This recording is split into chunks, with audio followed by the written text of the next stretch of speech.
অঙ্গনবাড়ী কৰ্মী, সহায়িকা, ৰন্ধন কৰ্মচাৰী, আশা কৰ্মী, চাহ বাগানৰ বনুৱা CITIৰ অসম ৰাজ্যিক কমিটিৰ 15 সংখ্যক সন্মিলন অনুষ্ঠিত হ'বলৈ গৈ আছে অহা 21, 22 আৰু 23 নৱেম্বৰ গুৱাহাটীৰ পাণবজাৰত থকা ইনষ্টিটিউট অফ ইঞ্জিনিয়াৰ্ছৰ প্ৰাংগণত।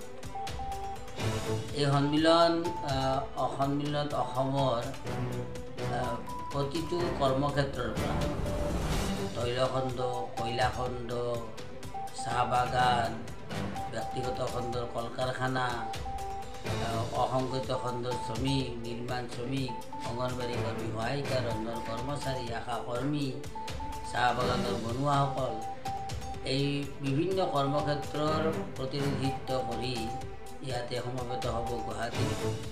আৰু এই সন্মিলন আমাৰ কাৰণে বা অসমৰ শ্ৰমজীৱী মানুহৰ কাৰণে অতি গুৰুত্বপূৰ্ণ।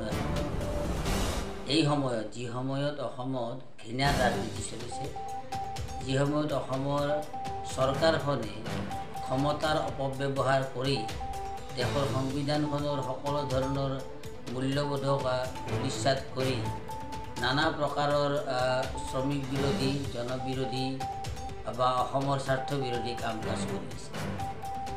গতিকে এই চৰকাৰখনৰ কামত অসন্তুষ্ট।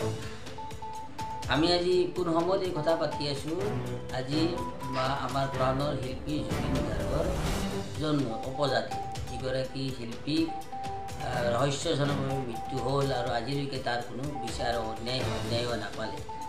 গতিকে যিগৰাকী শিল্পী নিজকে বিপ্লৱী বুলি ঘোষণা কৰিছে, যিগৰাকী শিল্পীয়ে নিজকে বাওঁপন্থী বুলি ঘোষণা কৰিছে, যিগৰাকী শিল্পীয়ে নতুন সমাজ গঢ়াৰ সপোন দেখিছিল, যিগৰাকী শিল্পী বিষ্ণু ৰাভাৰ অনুগামী, যিগৰাকী শিল্পী জ্যোতিপ্ৰসাদৰ অনুগামী, চাৰ্লি চেপলিনৰ অনুগামী, চে গুয়েভাৰৰ অনুগামী, সেইগৰাকী শিল্পীক আজি অসমত এই ধৰণৰ পুঁজিবাদী ব্যৱস্থাই, নব্য উদাৰবাদী অৰ্থনৈতিক ব্যৱস্থাৰ সংস্কৃতিৰ বলি হ'ল তেখেত, আৰু তেখেতক ৰহস্যৰভাৱে মৃত্যুমুখত পৰিল।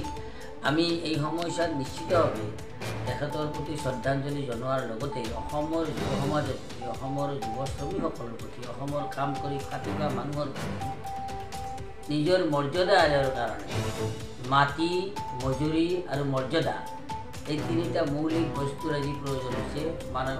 শ্ৰমজীৱী মানুহৰ নিজৰ বাসস্থানৰ অধিকাৰ, শ্ৰমজীৱী মানুহৰ প্ৰকৃত মজুৰিৰ অধিকাৰ, শ্ৰমজীৱী মানুহৰ নিজৰ স্বাভিমানৰ অধিকাৰ, এই অধিকাৰখিনি বিচাৰি আজি মানুহ আজি ৰাজপথত।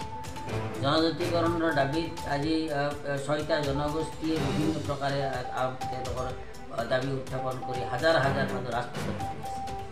একেদৰে জুবিন গাৰ্গৰ ন্যায় বিচাৰিও হাজাৰ হাজাৰ মানুহ ৰাজপথত আছে। গভীৰ নিশা ধৰে নিশা পৰ্যন্ত তেওঁ মহান পীড়িত হৈ আছে।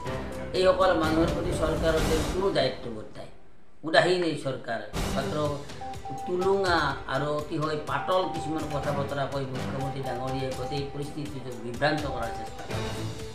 এই অৱস্থাত আমি শ্ৰমজীৱী মানুহক লক্ষ্য কৰিছোঁ যে অসমৰ শ্ৰমজীৱী মানুহৰ যদি অধিকাৰ ৰক্ষা কৰিব লগা হয়, শ্ৰমজীৱী মানুহৰ যদি মজুৰি আদায় কৰিব লগা হয়, মাননি সলনি মজুৰি যদি আদায় কৰিব লগা হয়, শ্ৰমজীৱী মানুহৰ যদি কামৰ বিনিময়ত মৰ্যাদা আদায় কৰিব লগা হয়, তেতিয়াহ'লেতো ঐক্যবদ্ধ গণ আন্দোলনৰ প্ৰয়োজন হৈ আছে।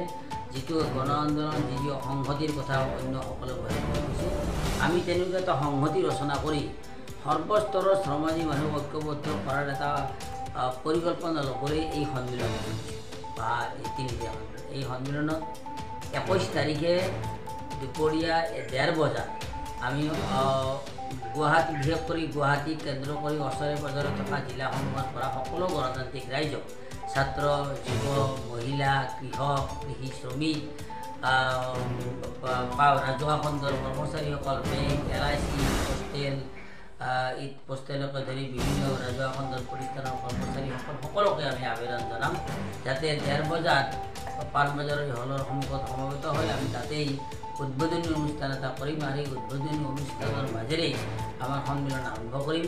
এই সন্মিলন সৰ্বতোপ্ৰকাৰে সফল কৰি তুলিবলৈ অসমৰ সমূহ শ্ৰমজীৱী ৰাইজক, CITIৰ অন্তৰ্ভুক্ত প্ৰতিটো ইউনিয়নৰ কৰ্তৃপক্ষ নেতৃবৃন্দক, CITIৰ অন্তৰ্ভুক্ত প্ৰতিগৰাকী সদস্যক আমি আবেদন জনাইছোঁ সকলো প্ৰকাৰৰ